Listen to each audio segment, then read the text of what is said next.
नमस्कार दोस्तों, कैसे हैं आप सभी लोग। उम्मीद करता हूँ आप सभी लोग ठीक होंगे और मन लगा के पढ़ाई कर रहे होंगे और तैयारी भी सही चल रही होगी।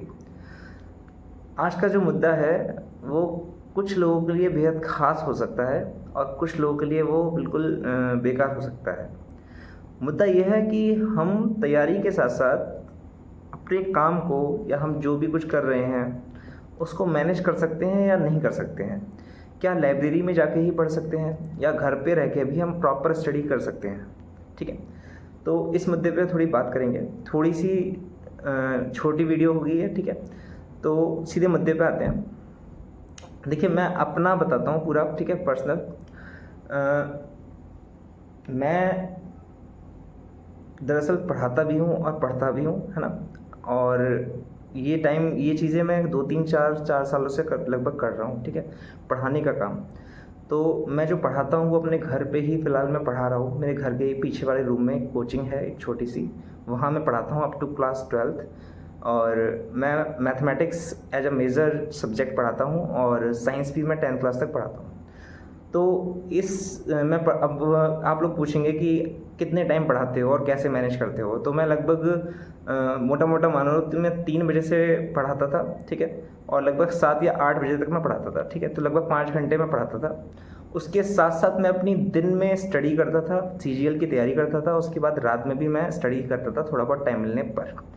रात में मैं ज़्यादा स्टडी नहीं कर पाता था क्योंकि दिन भर की थकान हो जाती थी, लेकिन मैं कोशिश करता कि अपनी मोस्ट ऑफ द स्टडी मैं दिन में ही कर पाऊँ, ठीक है।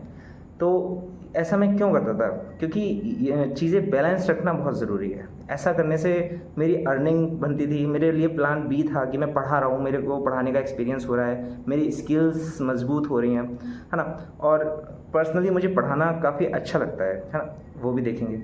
तो मैं घर पे ही पढ़ाऊँ, मैं लाइब्रेरी आज तक नहीं गया, है ना।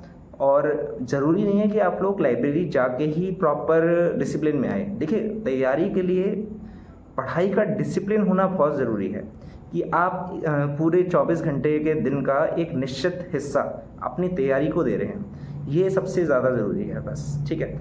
तो अभी मैं आपको अपनी स्टोरी शेयर करी थी कि मैं पढ़ाने के साथ साथ पढ़ता भी था, तैयारी भी करता था, और ये सब चीज़ें मैंने ऐसे करी थी, ठीक है। अभी मैं इस वीडियो में आपको अपनी कोचिंग भी शेयर करूँगा, कैसे मैं कहाँ पे पढ़ता था और किस किस तरह से मैनेज करता था।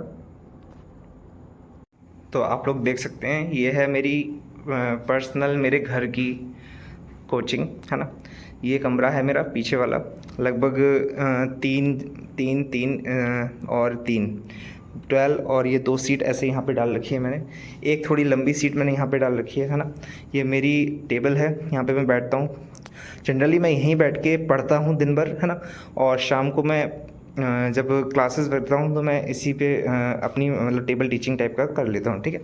और ये बोर्ड लगा रखा है मैंने क्योंकि मैं हायर क्लासेस को पढ़ाता हूँ तो बोर्ड की नीड पड़ती है, तो ये बोर्ड है उसके लिए, है ना। पहले मैं यहाँ, ये मेरा लैपटॉप, कंप्यूटर, ये सब चीज़ें हैं यहाँ पे, है ना। इनको मैं यहीं पे रख के यूज़ करता हूँ, यहीं पे मॉक टेस्ट वगैरह जो भी देना होता है वो देता हूँ, है ना।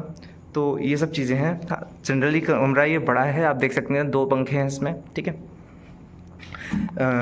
तो इस टाइप से मैंने अपनी चीज़ें मैनेज कर रखी थी, है ना। तो आप लोगों ने देख लिया कि मैं किस तरह से पढ़ा रहा हूँ, ठीक है, पढ़ाता था। तो इस टाइप की चीज़ें मैं मैनेज करता था अपना, ठीक है। क्योंकि इससे मेरी चीज़ें बैलेंस रहती थी, मुझे डाउन फील नहीं होता था, मुझे डिप्रेशन कभी नहीं आता था, पैसों की भी तंगी कभी नहीं होती थी। तो आप भी चाहें तो ऐसा कर सकते हैं, है ना। धीरे धीरे आपको थोड़ा बहुत अर्निंग होने लगेगा और आपका नॉलेज भी बढ़ेगा, है ना। अगर आप मैथमेटिक्स पढ़ाएंगे या साइंस पढ़ाएंगे, कुछ भी आप पढ़ाएंगे, तो आपको एक कम्युनिकेशन स्किल आपकी मजबूत होगी, समझाने की क्षमता बढ़ेगी। ये सब चीज़ें आप कर सकते हैं, ठीक है। तो ऐसे मैं बता रहा था कि अगर कोई भी लड़का या कोई भी एस्पिरेंट अगर तैयारी के साथ साथ अपनी पढ़ाई कर रहा हो, वो पढ़ाई के साथ साथ कोई जॉब कर रहा हो या पार्ट टाइम कुछ कर रहा हो, तो लोड लेने की ज़रूरत नहीं है ना। तैयारी के जॉब के साथ साथ, अर्न करने के साथ साथ, है ना, वर्क करने के साथ साथ भी आप एग्ज़ाम क्रैक कर सकते हैं बेहद आसानी से। बस डेडिकेशन और डिसिप्लिन चाहिए जो आपके अंदर होना चाहिए।